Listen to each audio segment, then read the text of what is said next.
Evangelho segundo Marcos, capítulo 14. Faltavam 2 dias para a festa da Páscoa e a festa dos pães sem fermento.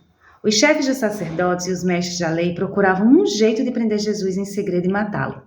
Eles diziam: "Não vamos fazer isso durante a festa, para não haver uma revolta no meio do povo."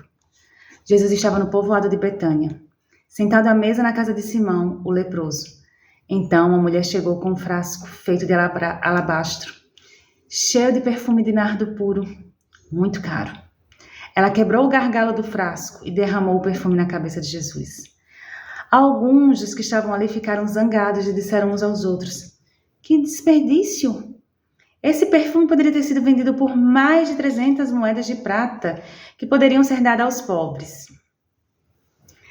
Eles criticavam a mulher com dureza, mas Jesus disse: "Deixem esta mulher em paz. Por que é que vocês estão a aborrecendo? Ela fez para mim uma coisa muito boa, pois os pobres estarão sempre com vocês e em qualquer ocasião que vocês quiserem, poderão ajudá-los. Mas eu não estarei sempre com vocês. Ela fez tudo o que pôde, pois antes da minha morte veio perfumar o meu corpo para o meu sepultamento. Eu afirmo a vocês que isto é verdade. E em qualquer lugar do mundo onde o evangelho for anunciado, será contado o que ela fez e ela será lembrada." Judas Iscariotes, que era um dos 12 discípulos, foi falar com os chefes dos sacerdotes para combinar como entregaria Jesus a eles. Quando ouviram o que ele disse, eles ficaram muito contentes e prometeram dar dinheiro a ele. Assim, Judas começou a procurar uma oportunidade para entregar Jesus.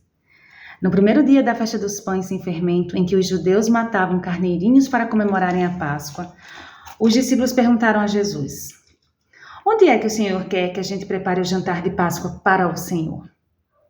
Então Jesus enviou 2 discípulos com a seguinte ordem: "Vá até a cidade. Lá irá se encontrar com vocês um homem que estará carregando um pote de água. Vão atrás desse homem.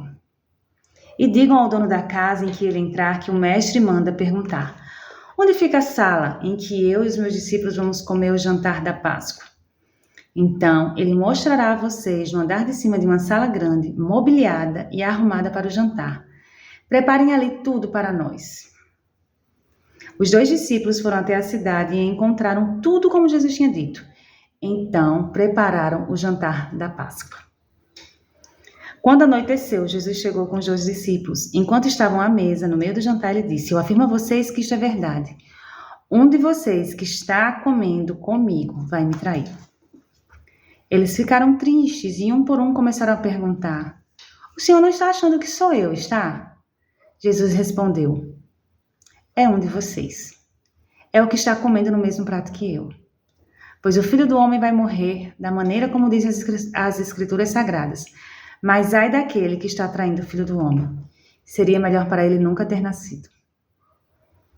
Enquanto estavam comendo, Jesus pegou o pão e deu graças a Deus. Depois partiu o pão e deu aos discípulos, dizendo: "Peguem, isto é o meu corpo." Em seguida pegou o cálice de vinho e agradeceu a Deus. Depois passou o cálice aos discípulos e todos beberam do vinho. Então Jesus disse: "Isto é o meu sangue, que é derramado em favor de muitos. O sangue que garante a aliança feita por Deus com o seu povo. Eu afirmo a vocês que isto é verdade. Nunca mais beberei deste vinho, até o dia em que beber com vocês um vinho novo no reino de Deus." Então eles cantaram canções de louvor e foram para o Monte das Oliveiras. E Jesus disse aos discípulos: "Todos vocês vão fugir e me abandonar, pois as Escrituras Sagradas dizem: matarei o pastor e as ovelhas serão espalhadas. Mas depois que eu for ressuscitado, irei adiante de vocês para a Galileia." Então Pedro disse a Jesus: "Eu nunca abandonarei o Senhor, mesmo que todos o abandonem." Mas Jesus lhe disse: "Eu afirmo a você que isto é verdade. Nesta mesma noite, antes que o galo cante 2 vezes, você dirá 3 vezes que não me conhece."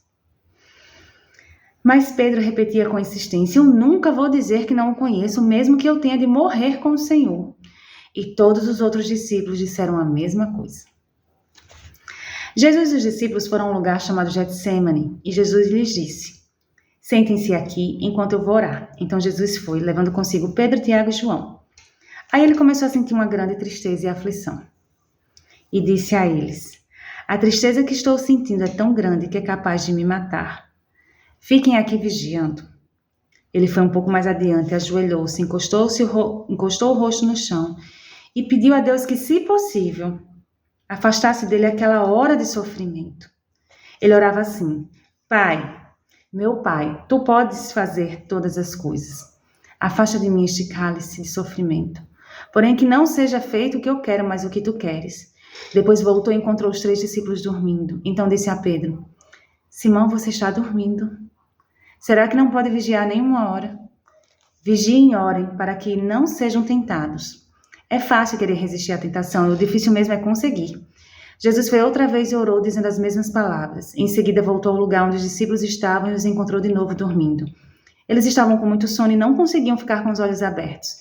E não sabiam o que responder a Jesus. Quando voltou pela 3ª vez, Jesus perguntou: Vocês ainda estão dormindo e descansando? Basta. Chegou a hora. E o Filho do Homem está sendo entregue nas mãos dos maus. Levantem-se e vamos embora. Vejam, aí vem chegando o homem que está me traindo. Jesus ainda estava falando quando chegou Judas, um dos 12 discípulos. Vinha com ele uma multidão armada com espadas e porretes que tinham sido mandada pelos chefes de sacerdotes, pelos mestres da lei e pelos líderes judeus. O traidor tinha combinado com eles um sinal. Ele tinha dito: Prendam e levem bem seguro o homem que eu beijar, pois é ele. Logo que chegou perto de Jesus, Judas disse: Mestre, e o beijou. Então, eles pegaram Jesus e o prenderam. Mas um dos que estavam ali tirou a espada, atacou um empregado do grande sacerdote e cortou uma orelha dele. Então Jesus disse para aquela gente: Vocês vêm com espadas e porretes para me prenderem, como se eu fosse um bandido. Eu estava com vocês todos os dias ensinando no pátio do templo e vocês não me prenderam. Mas isso está acontecendo para se cumprir o que as Escrituras Sagradas dizem. Então todos os discípulos abandonaram Jesus e fugiram. Um jovem enrolado num lençol seguia Jesus. Alguns tentaram prendê-lo, mas ele largou o lençol e fugiu nu. Em seguida, levaram Jesus até a casa do grande sacerdote, onde estavam reunidos os chefes de sacerdotes, alguns líderes dos judeus e alguns mestres da lei. Pedro seguiu Jesus de longe e entrou no pátio da casa do grande sacerdote. Ele sentou-se perto do fogo, com os guardas, para se esquentar. Os chefes de sacerdotes e todo o conselho superior estavam procurando encontrar alguma acusação contra Jesus, a fim de o condenarem à morte. Mas não conseguiram nenhuma.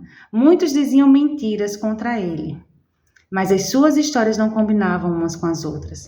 Alguns se levantaram e acusaram Jesus com mentiras. Eles diziam: Nós ouvimos quando ele disse: Vou destruir este templo que foi construído por seres humanos, e em 3 dias levantarei outro que não será construído por seres humanos. Mesmo assim, as suas histórias não combinavam umas com as outras. Aí o grande sacerdote se levantou no meio de todos e perguntou a Jesus: Você não vai se defender dessa acusação? Mas Jesus ficou calado e não respondeu nada. Então o grande sacerdote tornou a perguntar: Você é o Messias, o Filho do Deus bendito? Jesus respondeu: Sou.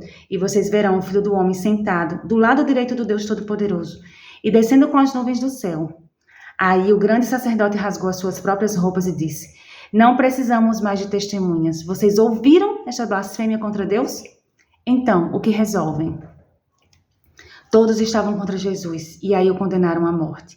Então alguns começaram a cuspir nele, cobriram o rosto dele, davam bofetadas nele e perguntavam: Quem foi que bateu em você? Adivinhe. E também os guardas o pegaram e lhe deram bofetadas.